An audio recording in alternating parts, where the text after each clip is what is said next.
sholat subuh berjamaah. Mudah-mudahan dengan berkah berjamaah sepanjang hari kita Allah berikan kebaikan-kebaikan sehingga kita mampu terus untuk meningkatkan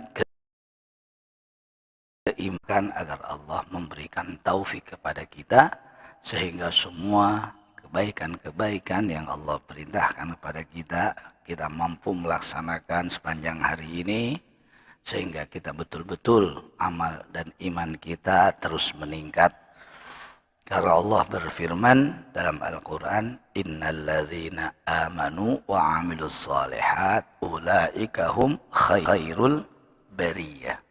Orang yang beriman, orang yang beramal soleh, mereka lah orang-orang yang terbaiknya makhluk Allah. Itu rahimakumullah. Karena Allah memuliakan hambanya bukan dengan sebab nasabnya, bukan dengan sebab jabatannya, tapi Allah memuliakan hambanya yaitu dengan ketakwaannya. Inna akramakum indallahi atqakum. Ya, sebaik-baiknya dan semulia-mulianya kamu adalah orang yang bertakwa kepada Allah.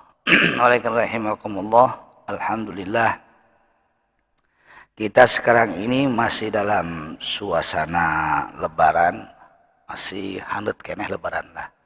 Ya, kondisi lebaran masih hangat keneh. Bahkan ada sebagian masih bertahan di kampungnya untuk mudik keneh aya. Masih banyak. Alhamdulillah di kita ini punya tradisi yang baik. Jangan dikatakan ini bid'ah, enggak. Ini tradisi yang baik. Seperti tradisi mudik. Itu kan baik. Karena kadang-kadang kita dalam kesempatan lain susah untuk menemui saudara kita di kampung kita jauh. Nah, ada kesempatan libur karena menjelang lebaran Idul Fitri kita sempatkan untuk balik ke kampung kita menemui saudara-saudara kita sehingga tersambung silaturahim. Nah, ini disebut dengan bahasa kita namanya mudik. Jangan dibilang mudik itu bid'ah, tidak ada hadisnya. Karena tidak dalam hadis al-mudik sunnatun, nggak ada katanya. Ya, itu kebodohan namanya. Jangan dibilang mudiknya bahwa kita itu mumpung ada libur dan sempat kita sempatkan untuk mendatangi kampung halaman kita yang sudah lama kita tinggalkan untuk menjumpai saudara-saudara kita, yaitu bersilaturahim, menyambungkan kekerabatan, anjang sono, bercerita tentang masing-masing pengalaman, memperkuat ukhuwah dan persaudaraan. Nah, disebut dengan silaturahim. Nah, dalam istilah kita itu namanya mudik. Jadi mudik itu satu tradisi yang baik. Jangan dihilangkan, ya. Jangan sampai dibilang itu mah bid'ah segala, enggak. Bagusnya. Ya, adapun dengan sebab mudik menyebabkan kemacetan, itu kan satu hal yang mengindahkan gitu. Ya, jangan dibilang macet itu pusing, jangan. Macet itu indah. Lamun teu macet asa teu lebaran.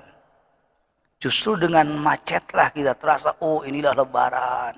Oh inilah ini. Betul, kelar. Betul. Ketika zaman Covid dulu, pas lebaran teu macet, asa raweang lebaran eta. Dak lebaran nih main. Raweang amat.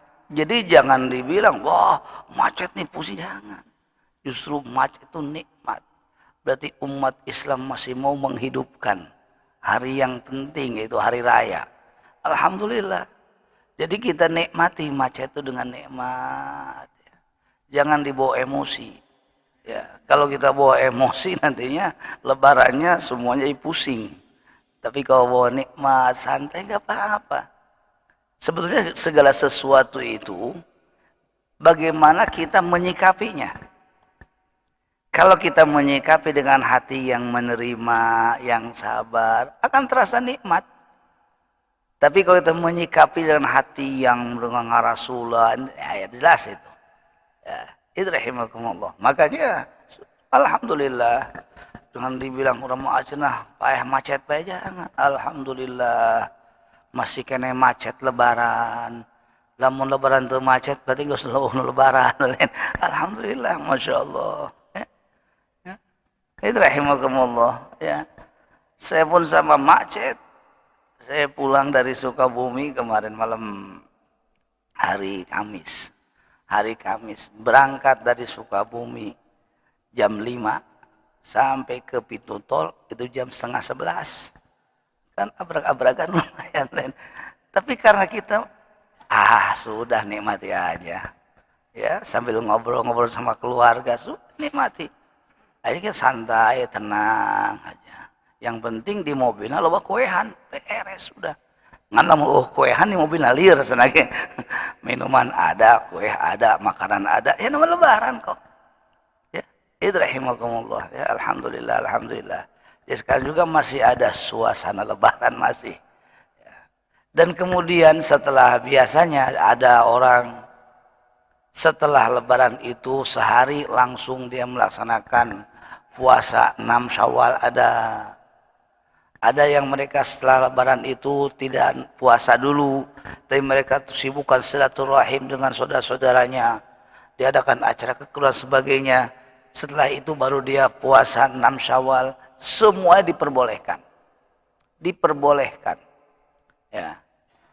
Yang penting puasa 6 hari itu masih di bulan Syawal. Boleh di awal Syawal, boleh. Di pertengahan Syawal, boleh. Di ujung Syawal, boleh. Yang penting sit min Syawal. Yang penting 6 hari dari bulan Syawal. Puasa kita 6 Syawal. Nah bagaimana? Apakah afdolnya langsung atau nanti? Ya memang kalau di kitab-kitab disebutkan yang paling afdol itu selesai lebaran sehari besok mau puasa lagi. Itu afdolnya. Tapi kadang-kadang ditunjang dengan masalah lain. Di kita ini setelah sehari lebaran besoknya itu kan banyak tamu ke rumah kita. Saudara-saudara kita datang. Kalau saudara kita datang ke rumah kita, kita puasa, kadang suasana tidak kurang nyaman deh ya, kurang sono, kurang bahagia. Karena ada kebahagiaan tersendiri kita makan bareng. Ya, duduk bareng, ngopi bareng, makan kue bareng, itu ada kesenangan sendiri. Nah, silakanlah kita mungkin kehilangan pahala keutamaan langsung puasa Syawal, tapi kita meraih keutamaan apa? Menyenangkan hati saudara kita. Kalau kita bandingkan antara pahala menyenangkan saudara kita yang datang kepada kita dengan langsung puasa Syawal pada hari itu, lebih besar pahala menyenangkan hati saudara kita. Makanya kita itu puasa Syawalnya nanti kalau sudah selesai, tamu-tamu sudah tidak ada, sudah mulai jarang, baru kita puasa. Kadang-kadang kita puasa hari ini, begitu puasa datang tamu, buka deui.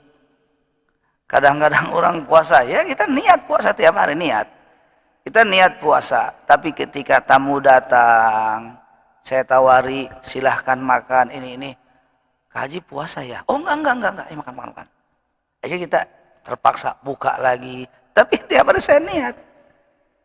Nah, seandainya kebetulan hari itu full, tidak ada tamu, berarti puasa saya tamat. Kenapa? Karena selesai, nggak ada orang berarti. Ketika ada tamu, saya batalkan lagi.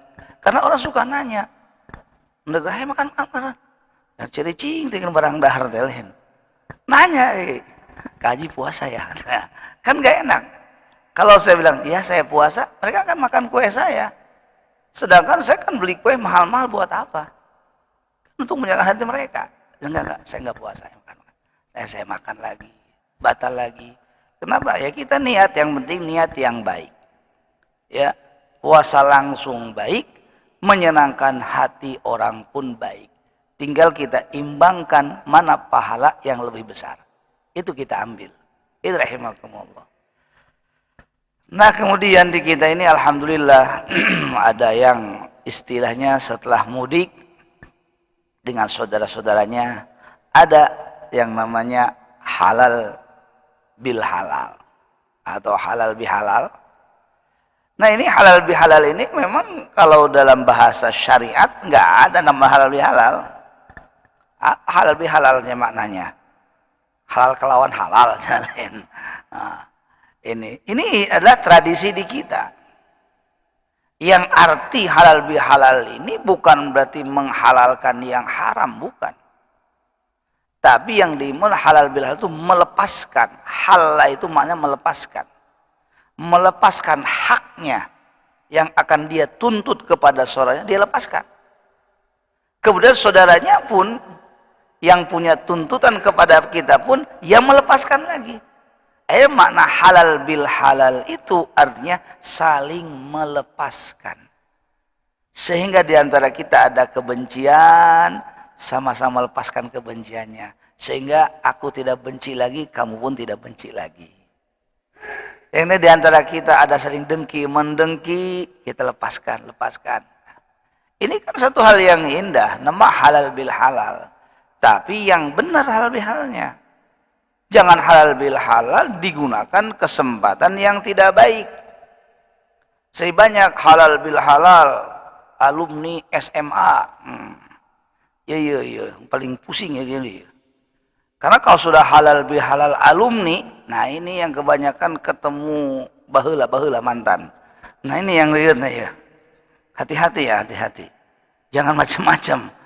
Yang akhirnya nilai-nilainya hilang. Ini banyak kejadian, betul ini yang perlu diingatkan gitu. Karena biasanya kita itu setelah halal ini ada halal bihalal waktu kita di SMA dulu. Waktu halal bihalal di aliyah dulu. Kita ketemuan, kadang-kadang istri kita yang halal bihalalnya, kita mah bukan alumninya. Hanya kita sebagai suami mengantarkan ke sana. Karena kita bukan alumninya, istri kita masuk, kita nunggu di luar. Orang mau nongkrong di luar nungguan pamajikan halal bil halal. Orang pamajikan pakai bahuna baheula, kan liar ke orang lain. Ini banyak kejadian. Ya kan? Ketemu dia mungkin dengan mantannya dulu ketemu. Kita suaminya menghantarkan dengan penuh setia, dengan penuh baik, kita nunggu di luar sambil ngopi-ngopi, ternyata istri kita dalam sedang tertawa-tawa dengan pacar lamanya.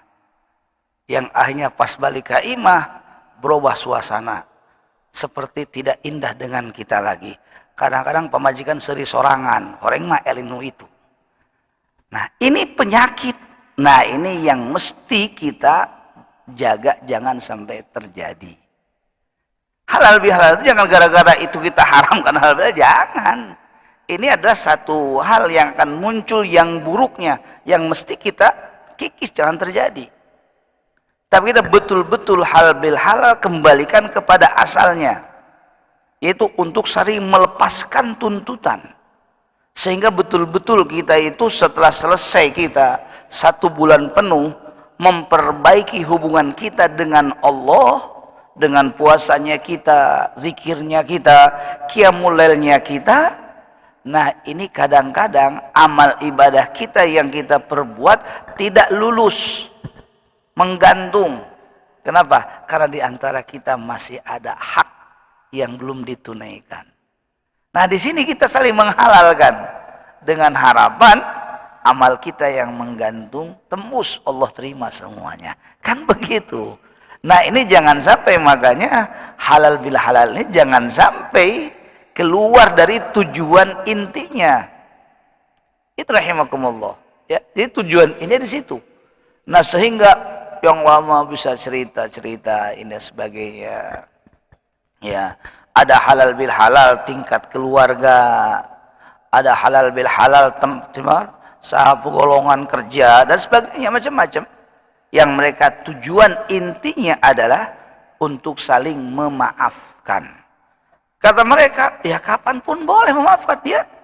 Kita jawab betul, kapanpun boleh memaafkan. Tapi kalau dalam kesempatan lebaran, ini kesempatan yang paling tepat. Karena orang kadang-kadang minta maaf berat kaja lemak. Tapi ke lebaran mah daek baik hampurannya tuh. Hari-hari biasa susah kita minta maaf, minta susah. Tapi kalau hari lebaran, Karena sudah terbiasa, dengan mudah kita mengucapkan, saya mohon maaf. Ya, saya mohon maaf.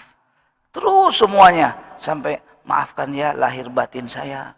Ada yang maafkan ya saya dari ujung rambut sampai ujung kaki. Terus macam-macam ungkapannya. Yang jelas mereka itu semua menginginkan. Ya, menginginkan pemaafan dari saudaranya. Ini kan hal yang baik. Ya, jadi alangkah baiknya jangan sampai kita hilangkan dengan alasan bahwa ini adalah perbuatan bid'ah dan sebagainya. Ya, ini orang yang tidak paham dengan agama namanya. Yang intinya bahwa kita itu dengan halal bil halal ini adalah untuk saling melepaskan hak kita, sehingga di antara kita tidak ada saling tuntut di hadapan Allah nanti.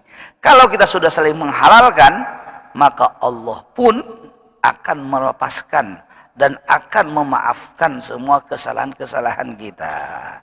Rahimakumullah. Nah, kemudian hadirin rahimakumullah, di sini saya bacakan satu hadis yang saya ketemu dalam kitab Bidayatul Hidayah, yaitu Al-Imam Al-Ghazali.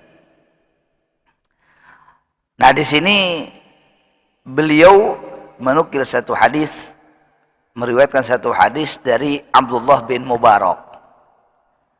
Dari Abdullah bin Mubarak, dari Khalid bin Mi'dan, dan juga dari satu sahabat, yaitu namanya Mu'adz bin Jabal. Nah, kata Khalid bin Mi'dan ini kepada Sayyidina Mu'adz, kata, ya Mu'adz, coba ceritakan kepada aku satu hadis yang kamu dengar langsung dari Rasulullah Sallallahu Alaihi Wasallam. Ya, karena saya ini tidak bertemu Rasul, kamu bertemu Rasul. Coba cerita satu hadis pada saya yang kamu dengar dari Rasulullah Sallallahu Alaihi Wasallam. Nah, kemudian Sayyidina Mu'adz ketika diminta hadis tersebut, beliau teringat dengan satu hadis. Begitu ingat dengan tersebut, langsung beliau menangis.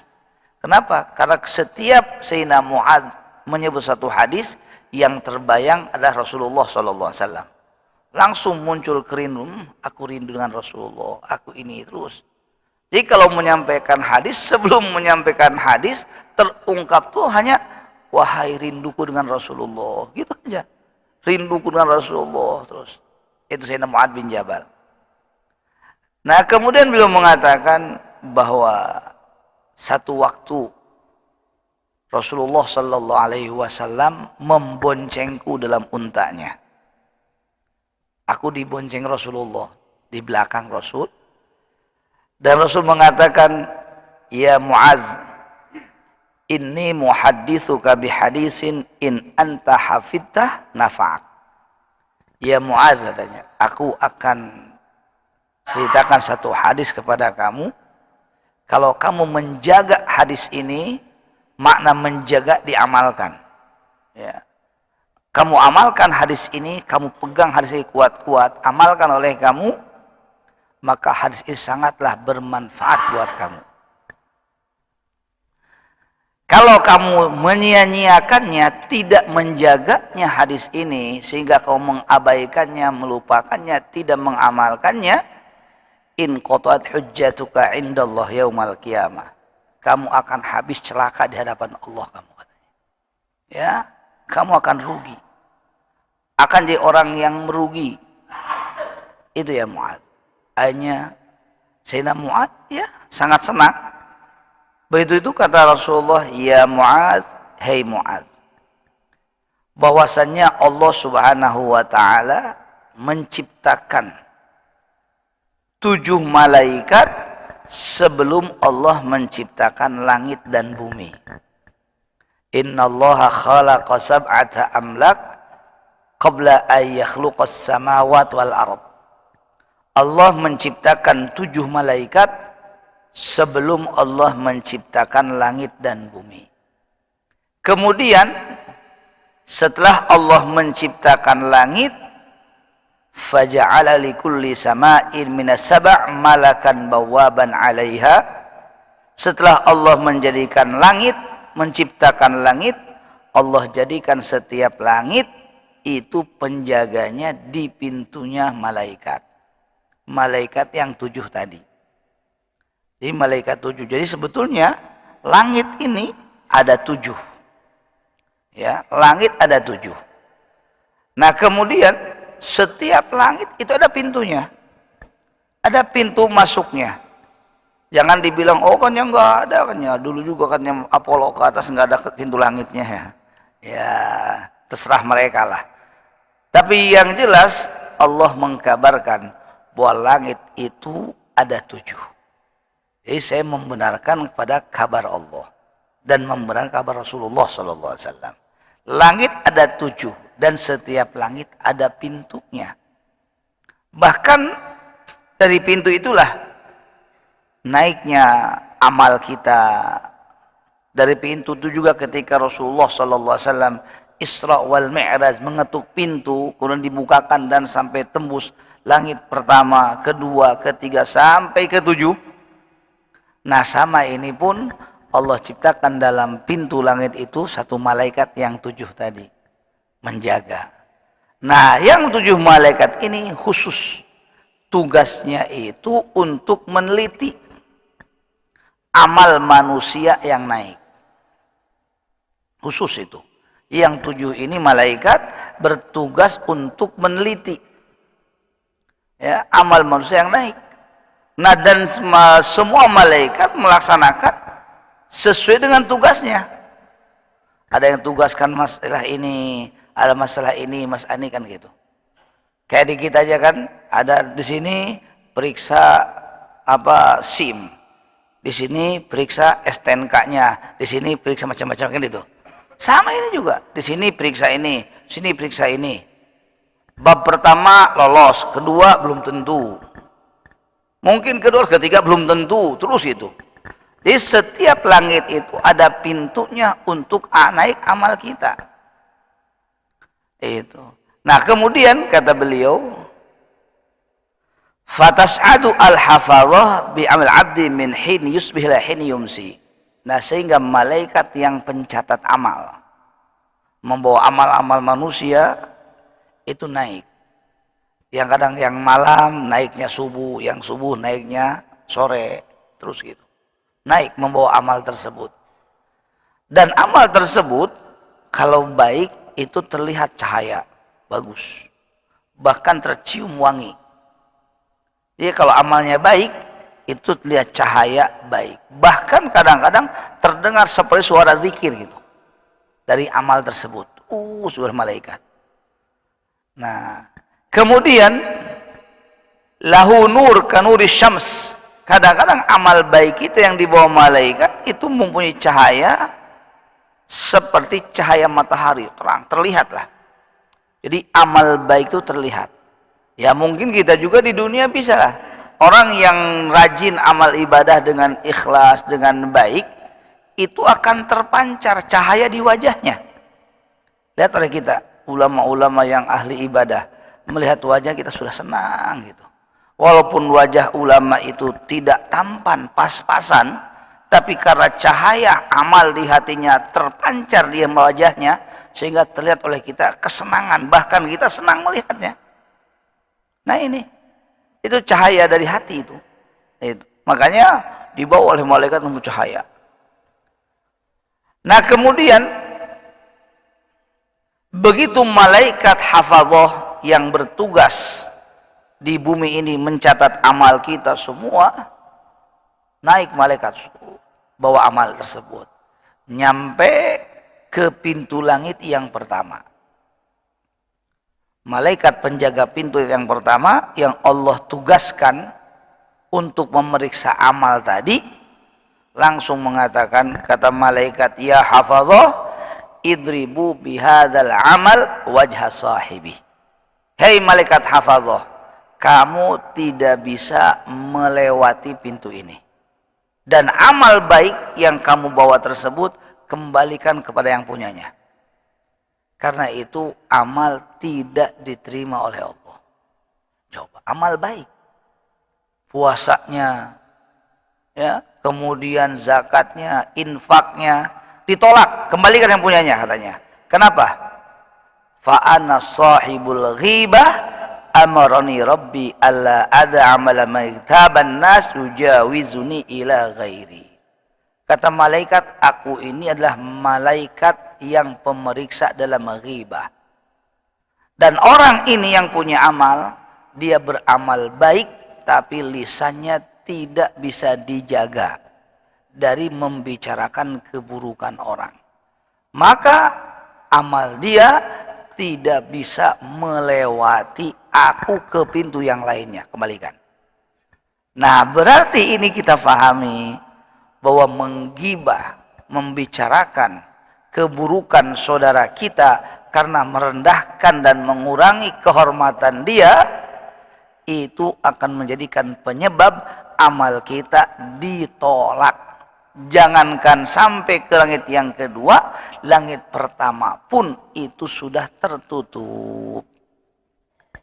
Rahimakumullah. Makanya kita kadang rugi. Puasa iya, tapi lisan ngomong jelema baik. Nauzubillah. Ya, awas. Rahimakumullah. Maka kita itu bulan Ramadan betul jaga lisan. Jangan sampai membicarakan keburukan orang. Nah, kalau kita satu Ramadan lulus menahan di lisan kita dari membicarakan orang, insya Allah selesai Ramadan sudah terbiasa lagi lisan kita terjaga dari membicarakan kekurangan orang. Itu rahimakumullah. Ya, jadi pintu yang pertama yang menjaga adalah malaikat pemeriksa tentang ghibah. Sehingga orang yang punya ghibah, amal kebaikannya itu ditolak, tidak melewati pintu langit yang pertama. Kemudian ada lagi malaikat hafadzah bawa amal. Sampai langit pertama diperiksa. Betul bahwa yang amal ini mampu menjaga lisannya. Tidak pernah membicarakan keburukan orang. Akhirnya amal itu lolos. Oleh malaikat hafadzah oleh malaikat penjaga pintu yang pertama, malaikat hafadzah diizinkan membawa amal tersebut. Lewatlah pintu yang pertama. Pas nyampe pintu yang kedua, kata malaikat tersebut, ya malaikat, ya hafadzah, kembali. Dan kembalikan itu amal kepada yang punyanya. Kenapa? Karena dia beramal tersebut arada bihi aradud dunya. Karena dia beramal hanya ingin kemanfaatan dunia. Ingin mendapatkan sebutan, oh ingin kapilih. Ya kadang-kadang orang sekarang sholat rajin, sholat ke masjid segala macam. Orang hayang kapilih jadi dewan misalkan itu. Mau tadi mana gitu tak? Hayang kapilih jadi lurah misalnya. Rajin ya enggak. Berarti dia ibadahnya hanya tujuan manfaat dunia. Bahkan mengkhawatirkan juga orang kadang-kadang sholatnya ya, sholatnya itu sujudnya sampai ke hidung tarangna. Kemudian dengan hitam tarang tersebut hanya ingin disebut oleh orang, oh dia ahli sujud. Awas, ini dunia. Mestinya kita sujud kepada Allah, tunduk karena merendahkan diri, hati dan semuanya. Merendahkan diri kepada Allah, ndek hidung, ndek tedek, tepeduli. Iya mah kadang sengaja sujud dililakeun. Kayak ngaca deui, nempo tarangna can hidung, sujud deui. Apa ini? Sehingga bangga dengan tarang hidungnya. Enggak perlu. Allah tidak menilai dengan hitamnya tarang, tidak. Tapi Allah menilai kepada hati kitanya. Seandainya hitam tarang satu tolak ukur kemuliaan seseorang di hadapan Allah, betapa mudahnya mencapai kemuliaan. Tinggal orang tiap gosok-gosok tarang orang hidung gege. Selesai. Tapi bukan apa? Bukan itu. Saya menemukan banyak ulama-ulama besar. Mereka ahli ibadah, ahli warok, tapi dalam wajah tidak terlihat ianya hitam, enggak, biasa-biasa aja. Rahimakumullah. Jadi jangan awas, jangan sampai kita ibadah itu ada tujuan-tujuan dunia. karena ingin mendapatkan kehormatan di dunia, sehingga kita menampakkan ibadah kita, menceritakan ibadah kita sebagainya, hanya ingin mendapatkan kehormatan dan kemuliaan di dunia. Nah, ini berarti orang yang beribadah karena aradud dunia. Walaupun dia banyak puasanya, banyak segala-galanya, sudah tidak akan melewati langit yang kedua, dikembalikan. Langit pertama lulus, tapi langit kedua dia tidak lulus. Nah, berarti jaga diri kita dari apa? Dari tujuan-tujuan kemanfaatan dunia dengan amal akhirat kita. Ya, itu. Kemudian datang lagi malaikat hafadzah membawa amal kebaikan yang begitu indah, penuh dengan cahaya, dari puasanya, sedekahnya, sholatnya. Bahkan malaikat hafadzah pun merasa kagum dengan amal ini. Sampai langit pertama diperiksa, selamat, tidak punya ghibah. Langit kedua selamat, tidak tujuan-tujuan dunia, tidak. Nah, pas sampai langit ketiga, oleh malaikat petugas langit ketiga ditolak. Kenapa? Ana malakul kibri, aku ini malaikat yang menilai tentang kesombongan. Bahwa orang ini dia amal banyak, tapi dia sombong dengan amalnya. Sehingga dengan amal dia pandang tetangganya dengan pandangan yang rendah. Dia pandang temannya dengan pandangan yang rendah. Seolah-olah dialah orang yang paling istimewa. Ini sombong. Kadang-kadang ketika orang menasehati dia, mengajak dia, karena dia merasa lebih, langsung dia menolak dan menghinakannya. Nah, ini sombong. Ya, ada orang karena ahli ibadah ini, kemudian kita ajak, yuk kita ke masjid, orang sakit itu mana ngajak kurang. Itu adalah sombong sebetulnya. Mesti kita itu orang yang tawadhu, itu orang yang tunduk kepada kebaikan. Apabila dia diajak untuk berbuat baik, langsung dia terima, ahlan, siap. Itu orang tawadhu. Nama rahimakumullah. Nah, awas. Yang ketiga, selamatkan diri kita dari sombong. Jangan sampai kita menolak kebenaran dan jangan memandang orang lain itu rendah. Karena kita tidak tahu, siapa tahu orang yang kita pandang rendah ternyata dia punya hati yang sangat mulia di hadapan Allah. Kita tidak tahu. Ya, tidak tahu. Mereka punya hati yang lebih dari kita. Dulu diceritakan ketika para sahabat duduk dengan Rasulullah sallallahu alaihi wasallam, kata Rasul, masuk kepada kita seorang laki-laki dari ahli surga. Semua noleh. Kok orang itu ya, katanya. Orang itu enggak terkenal, orang biasa. Tapi ketika orang itu masuk, Rasul mengatakan, masuk kepada kita seorang laki-laki ahli surga. Dan itu kejadiannya bukan satu kali, berulang-ulang. Nah, sehingga sahabat Abdullah bin Umar, sahabat besar, ini penasaran. Amal apa sih orang ini? Kok sampai Rasul menyebutkan ahli surga? Hanya dia langsung minta izin ke orang tersebut untuk duduk di rumahnya. Ingin tahu amalnya. Pas diperiksa hari pertama, kedua, sampai ketiga, amalnya tuh biasa. Tidak yang lebih, biasa aja. Ya, kalau bangun malam biasa jam 3:30 itulah.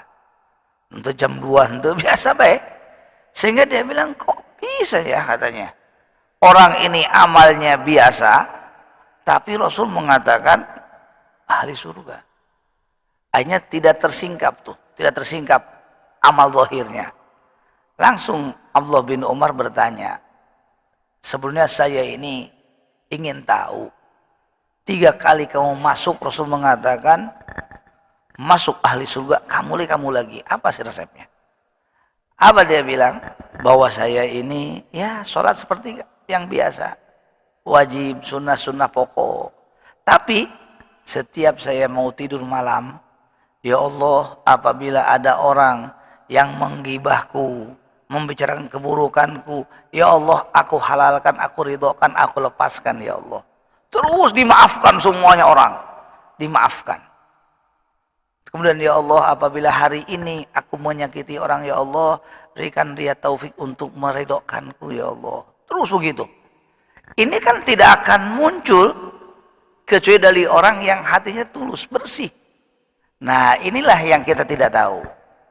Nah, maka rahimakumullah, jangan sampai kita memandang siapapun orang itu rendah, jangan. Kita pandang saudara kita dengan penuh kemuliaan dan hormat, supaya hilang dari hati kita penyakit sombong. Nah, sombong inilah yang menghalangi diterimanya amal kita. Jadi orang yang sombong, amalnya tidak akan melewati langit yang ketiga. Kemudian datanglah malaikat hafadzah membawa amal dengan amal yang bagus, indah, bercahaya, bahkan keluar suara dengan tasbihnya, sholatnya, puasanya, hajinya, umrohnya. Sampaikan lewat langit yang pertama lulus, kedua lulus, ketiga lulus, pas sampai keempat tercekal, kembalikan lagi. Kenapa? Kata itu, ana sahibul ujub amarani alla ada amalahu yujawz la ghairi. Aku ini malaikat yang memerintah tentang ujub. Awas, beda antara sombong dengan ujub. Kalau sombong itu ada unsur menghinakan saudara orang lain, itu sombong. Kalau ujub itu tanpa menghinakan orang lain dan tapi bangga diri gitu. Dia bangga dengan, oh saya sudah punya amal, saya sudah sedekah, itu bangga. Nah, jangan begitu. Mestinya kita mengatakan, alhamdulillah, saya bisa sholat anugerah dari Allah. Seandainya tidak ada anugerah, niscaya saya tidak akan mampu sholat. Saya sedekah, anugerah dari Allah. Saya tidak akan sedekah. Itu terus begitu. Di segala yang dia perbuat dari kebaikan-kebaikan, dia tidak merasa itu hasil dia. Tapi itu semua adalah anugerah dari Allah kepada saya. Minnah namanya. Dan disebut syuhudul minnah. Kita nih bisa sholat subuh, alhamdulillah. Kita bisa sholat subuh, taufik dari Allah. Kemudian kita bisa sedekah, alhamdulillah. Hari ini saya bisa sedekah. Kenapa? Karena Allah ngasih rizki sama saya, ngasih harta kepada saya, dan Allah memberikan taufik kepada saya untuk bersedekah. Dan sebetulnya orang fakir yang menerima sedekah saya, dialah yang punya jasa kepada saya. Kenapa? Karena dialah yang memindahkan uang saya di dunia kepada akhirat. Dia saya kasih. Nah, ini namanya menghilangkan ujub. Nah, kelemahan kita ketika kita bersedekah, merasa harta saya dan merasa saya sudah baik.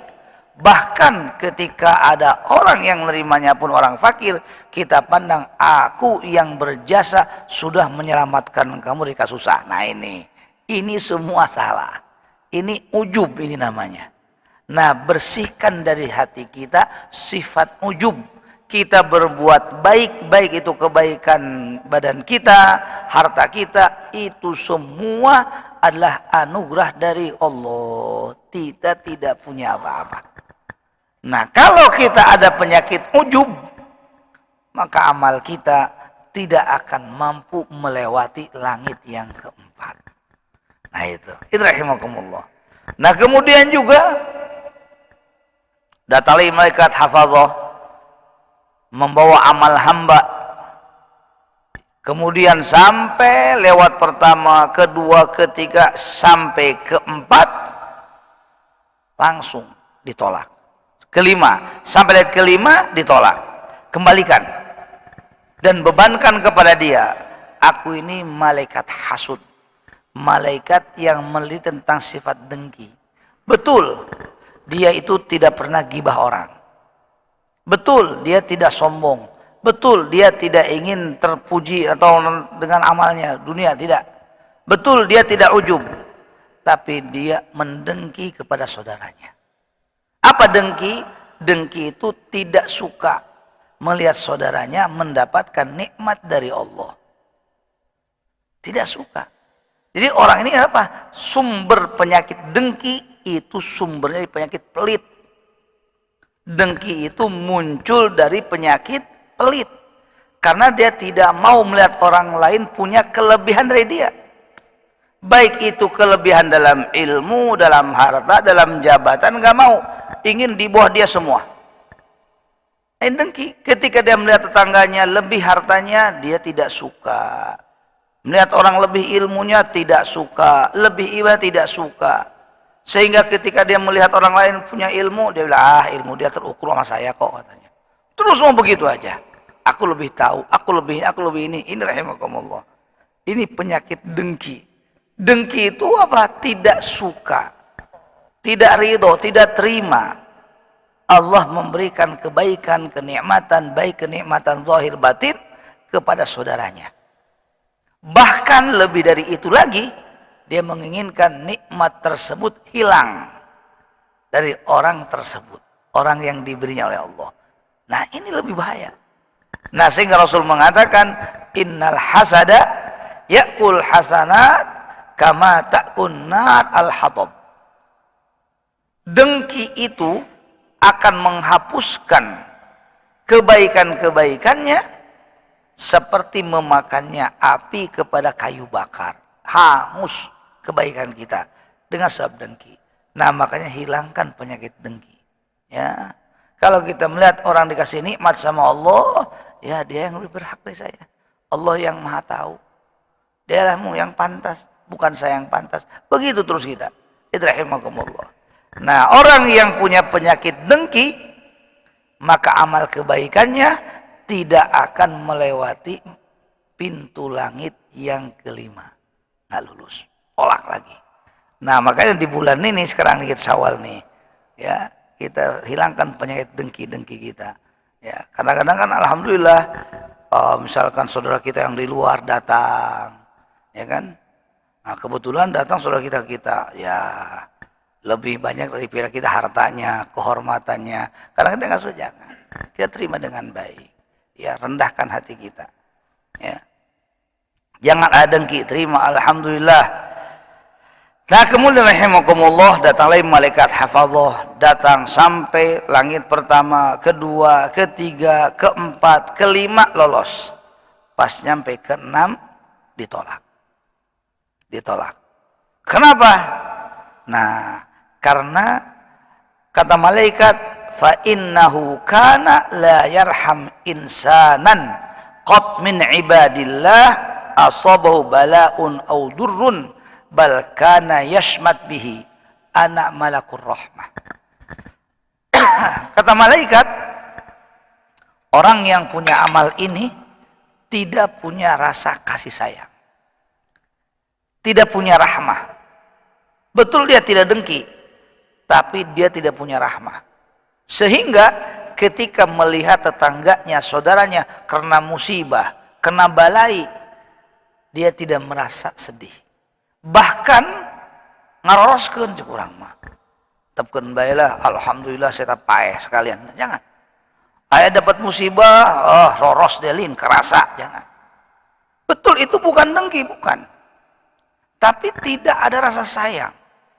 Ketika ada tangganya celaka, ya, dia senang, bahkan roros. Gitu. Nah, orang yang segini, walaupun dia amalnya banyak, nggak akan lulus di amalnya, nggak terima. Kenapa? Karena Allah menyuruh kita untuk saling sayang menyayangi. Ketika ada tangga kita terkena musibah, mesti kita terasa seperti musibah menimpa kepada kita. Sayang kita. Ya. Bahkan orang di kita kadang-kadang tetangganya sakit tidak pernah nengok. Tetangganya susah tidak pernah mensantuni. Yang padahal orang tersebut hajinya tiap tahun, umrohnya tiap bulan. Tapi tetangganya miskin, kasihan, susah. Nah ini sebetulnya kalau dibandingkan pahala umroh, pahala haji dengan menyantuni orang yang susah, itu lebih besar. Lebih besar pahalanya dengan menyantuni orang yang susah. Rahimakumullah. Abdullah bin Mubarak, bukan, Nabiullah Ibrahim alaihissalam diceritakan ketika Nabi Ibrahim bangun Ka'bah, selesai bangun Ka'bah. Kemudian katanya Nabi Ibrahim sholat dalam setiap pojok Ka'bah 1000 rakaat, 4000 rakaat. Dan kata Allah, ya Ibrahim, perbuatan anda bangun Ka'bah, sholat 4000 rakaat dibandingkan dengan satu suap yang masuk ke dalam perutnya orang mukmin yang kelaparan, itu masih besar pahala satu suap yang masuk kepada perut orang mukmin yang kelaparan. Ini orang sekarang nih kadang-kadang bingung kita. Mereka itu sedekah aja sedekah, lebih senang sedekah kepada masjid, padahal masjid masih bagus kene. Yang padahal tetangga masjid sekitar masih miskin-miskin. Menyelamatkan orang dari kemiskinan lebih penting daripada bangun masjid. Bahkan tidak puas sampai situ, uang zakatnya dipotong di masjid, diasupun ke masjid dipotong zakatnya. Sampai-sampai orang fakir masih butuh dengan zakat tersebut, tapi sudah dipotong untuk masjid. Saya nggak ngerti. Bahkan ustaz sendiri yang mengatakan nggak apa-apa, ke masjid aja zakat juga. Nah kitab tafsir Munir padahal masjid masih bagus. Dia bilang apa? Buat nanti kalau masjid rusak. Saya bilang zakat itu bukan untuk, dalam pendapat ini yang mengatakan diperbolehkan zakat ke masjid, dalam pendapat yang lemah. Ya, ada pendapat yang lemah membolehkan zakat diberikan, digunakan untuk kemaslahatan masjid, ada pendapatnya. Tapi itu tempatnya kalau memang masjid itu butuh biaya. Rubuh masjid nangges bocor. Masjid bocor nih, sehingga orang tidak masuk masjid atau terganggu orang yang jamaah. Mau benerin buat bocor masjid nggak punya uang, ada uang zakat. Dalam pendapat yang lemah diperbolehkan menggunakan uang tersebut untuk benahi itu. Ini mah lain. Uang zakat dipotong, disimpan di masjid apa? Kas masjid cina. Buat apa? Buat kalau masjidnya rusak. Kalau rusak, sedangkan belum rusak masjidnya. Nah itu mas seperti begini. Saya misal orang yang mampu ambil zakat. Buat apa? Kalau saya miskin nanti. Boleh nggak? Ya nggak boleh lah. Masa kita ngambil zakat orang kaya, ngambil zakat? Ah, mau saya simpan uang, ambil zakat orang kaya, disimpan di bank. Loh, kamu kan kaya. Ya kan siapa tahu saya kena miskin, kan sudah ada zakatnya. Berarti dia ngambil zakat itu persen untuk miskin, kan begitu. Itu kan nggak boleh. Mesti miskin ketika itu kita ambil baru. Nah ini uang zakat dimasukkan kas masjid, bodoh. Orang fakir pun masih banyak yang butuh kok. Janganlah berikan sama fakir semua. Kadang-kadang DKM-nya yang kurang akal ini. DKM-nya kurang akal, ustadznya kurang akal. Pugu zakat fitrah 1 tahun sekali untuk cuma fakir. Dicotokan ke masjid juga. Wah, kas masjid. Buat apa kas masjid? Mas bagus masjid nage. Mas gagah masjid nage. Ya, beteng jelema tuh kelaparan tuh karunya tuh. Awas rahimakumullah. Jangan goreng patut dah. Berpikir yang normal, yang bijak lah. Fahami hukum dengan benar. Kita punya sayang tuh orang-orang tuh. Sampaikan dia itu karena mungkin kebodohannya mencari uang, sampai dia ingin mendapatkan uang dengan cara minta-minta. Di lampu merah minta-minta, kemudian minta-minta kieu biasa lamun sehat hese, akhirnya terpaksa minta-minta awakna dibron heula. Manusia selper naon ya. Dibron awakna. Kenapa? Mungkin dia sensasi supaya dibere. Terus enu pakai naon tah kutupung malen, jojogedan segala macam. Kan ingin dikasih. Ini kan orang-orang yang butuh uang, butuh penyelamatan. Yang mesti kita ambil dia selamatkan. Dengan cara apa? Ya ambillah dana zakat buat dia. Ambil dia selamatkan. Suruh ke masjid, suruh ini kasih pendidikan. Dari uang zakat kenapa? Ima zakat bea ka masjid deui, numpuk di masjid. Sampai kas masjid sudah nyampe 200 juta, 100 juta uang zakat. Gila orang, buat apa? Bodoh semua. Jangan begitulah. Nah, mesti punya sayang kita sama. Nah, kalau orang yang tidak punya sayang kepada hamba Allah, maka amalnya tidak akan melewati langit yang keenam. Telulus sekurang malen. Nah, kemudian juga naik lagi malaikat nyampe lolos ke-6 lolos sampai langit ke-7. Nah, ditolak oleh malaikat. Kenapa? Katanya karena dia bi'aghairallah azza wa jalla, yaitu dia ingin amalnya itu ingin mendapatkan, kalau dia ulama ingin disebut ulama yang paling hebat ibadahnya. Kalau orang yang apa? Orang yang masyarakat biasa ingin tenar. Oh, sampai di sana. Jangan. Berarti dia ibadah untuk mencari ketenaran. Untuk mencari pujian dan tenar. Nah, ini seperti begini sama menyebabkan amalnya ditolak juga. Nah, dan yang terakhir setelah melewati langit ke-7 dihadapkan kepada Allah oleh para malaikat. Ya Allah, inilah amal hamba fulan dan fulan yang hebat, yang bos sebenarnya. Kata Allah, bagaimana ya malaikatku, ini orang menipu aku. Kamu semua tertipu. Kenapa? Karena dia orang beramal tidak ikhlas. Ternyata terakhir ikhlasnya tuh. Terakhir ikhlas. Tidak ikhlas. Maka ditolak lagi amalnya. Padahal dia itu amal sudah melewati langit pertama, kedua, ketiga, keempat, kelima, ke-7 sudah lewat. Tapi setelah Allah mengatakan, kata Allah, aku yang maha tahu kepada gaib, kamu malaikat tidak tahu, hanya mencatat. Ternyata dia itu amalnya tidak ikhlas karena aku, maka aku tolak amalnya semua. Nah, langsung malaikat pun menolak dan langsung malaikat pun mengutuk kepada orang tersebut. Rahimakumullah, lihat berapa coba amal kita, fase-fasenya. Nah, ini kalau kita menginginkan amal diterima, ternyata harus melewati pintu yang mesti kita berusaha untuk betul-betul menyelamatkan dan menjaga amal kita. Itu rahimakumullah ya. Jadi yang pertama, awas, jaga dari ghibah. Yang kedua, jaga dari amal akhirat untuk kemanfaatan dunia, jangan. Yang ketiga, jaga dari penyakit sombong. Dan yang keempat, jaga dari ujub. Yang kelima, jaga dari dengki. Kemudian yang keenam, jaga dari kasih sayang, jangan sampai tega kaja lemah. Kemudian yang selanjutnya, jaga dari ketenaran.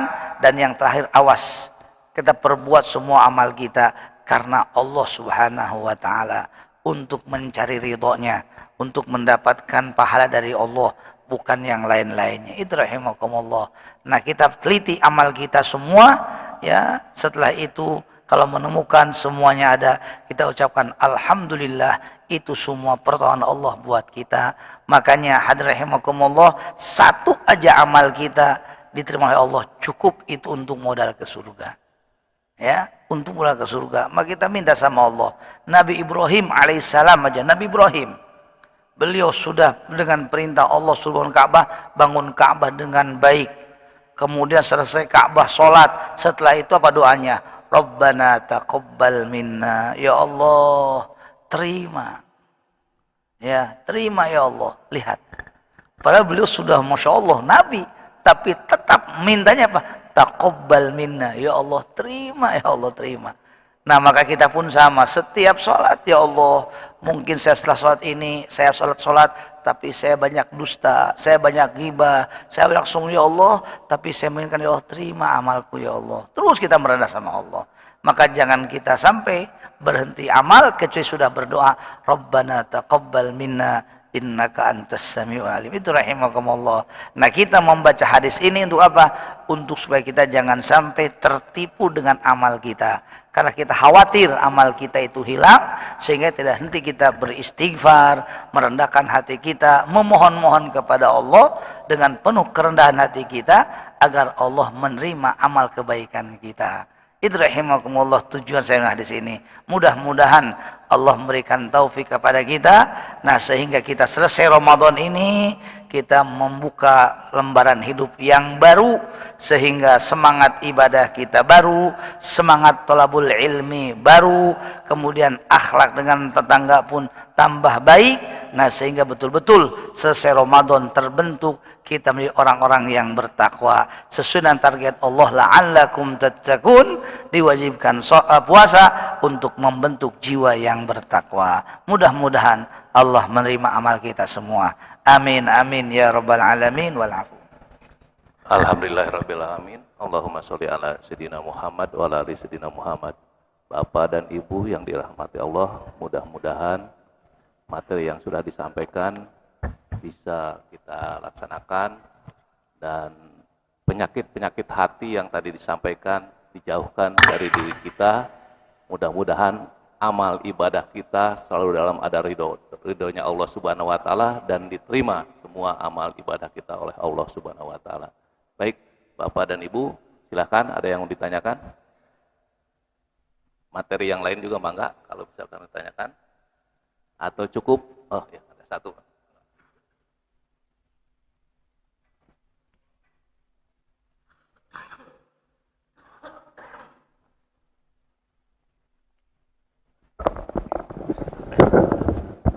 Bismillahirrahmanirrahim. Assalamualaikum warahmatullahi wabarakatuh.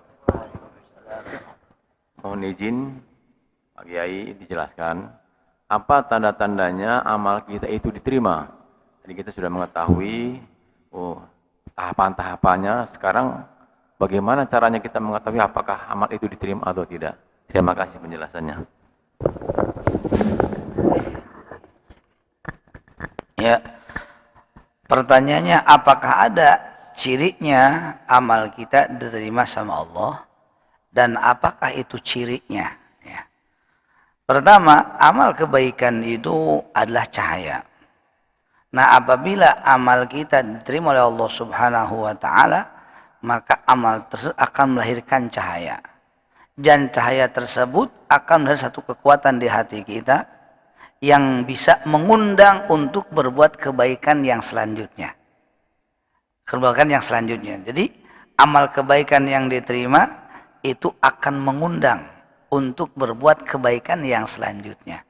Makanya kita suka bicara, kalau malam ini ibadah kita diterima, maka hati kita akan muncul rindu ingin beramal besok harinya lagi. Di hatinya. Bukan terpaksa, rindu. Ini rindu urusan hati ya.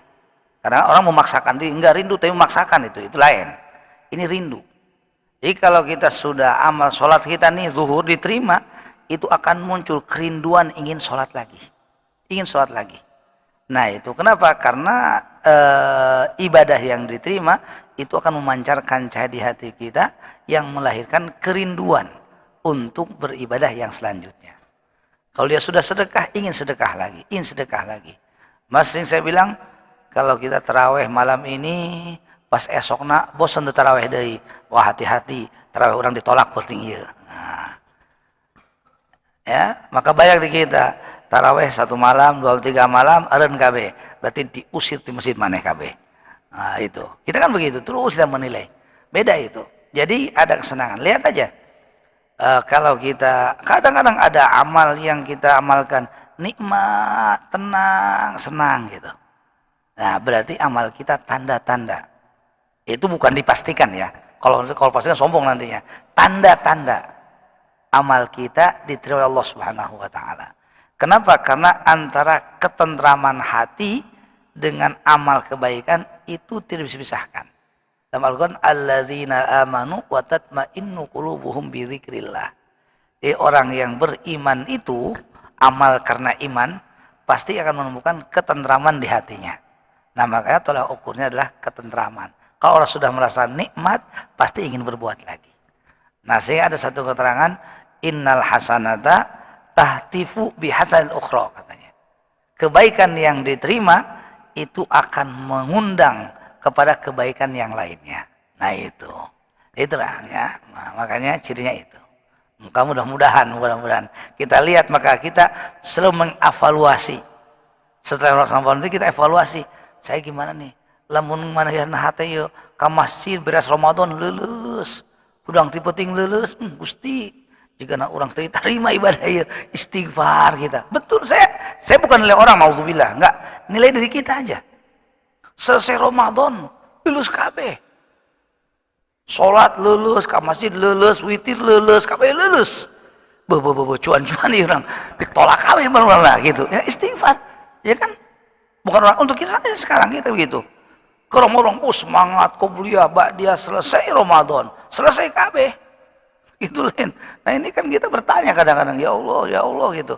Nah, ini kita istighfar itu. Gitu. Nah. Alhamdulillah. Amin ya Allah ya Rabbal Alamin. Alhamdulillah Rabbil Alamin. Hamdan yuafi ni'ama yukafi mazidah.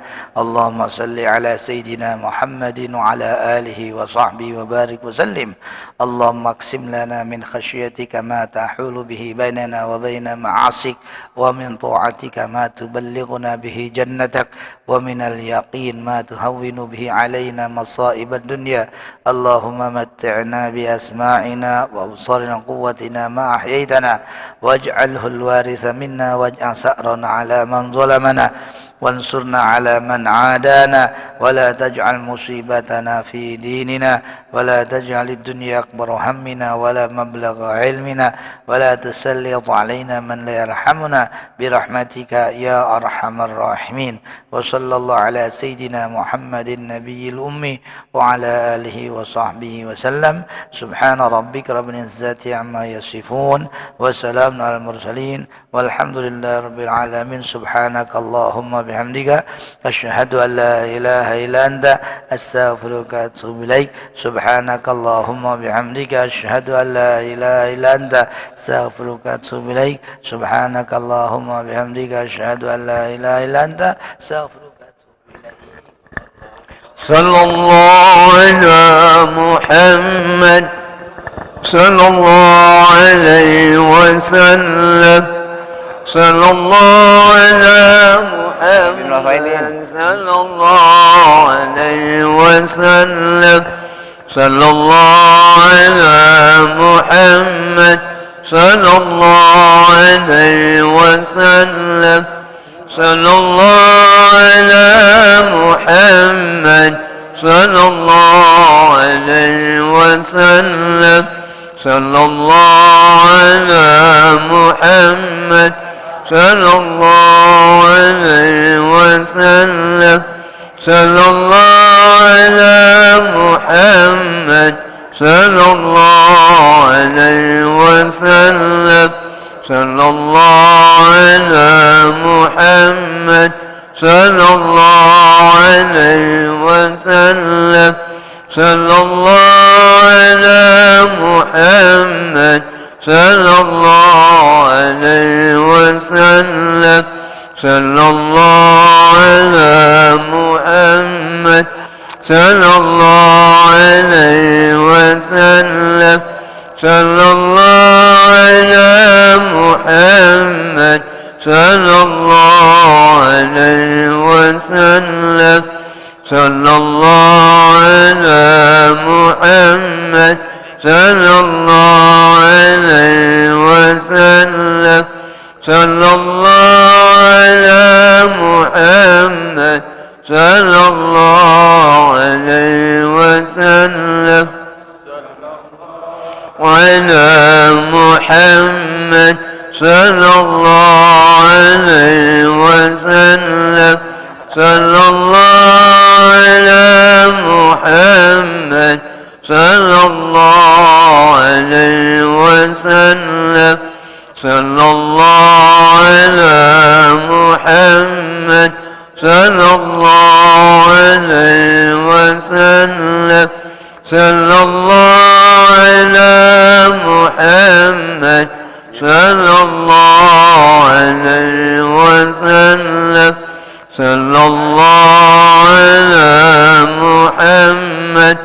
صلى الله عليه وسلم صلى الله على محمد صلى الله عليه وسلم صلى الله على محمد صلى الله عليه وسلم صلى الله على محمد صلى الله عليه وسلم صلى الله على محمد صلى الله عليه وسلم صلى الله على محمد صلى الله عليه وسلم صلى الله على محمد صلى الله عليه وسلم صلى الله على محمد صلى الله عليه وسلم صلى الله على محمد صلى الله عليه وسلم صلى الله على محمد صلى الله عليه وسلم صلى الله على محمد صلى الله عليه وسلم صلى الله على محمد صلى الله عليه وسلم صلى الله على محمد صلى الله عليه وسلم صلى الله على محمد صلى الله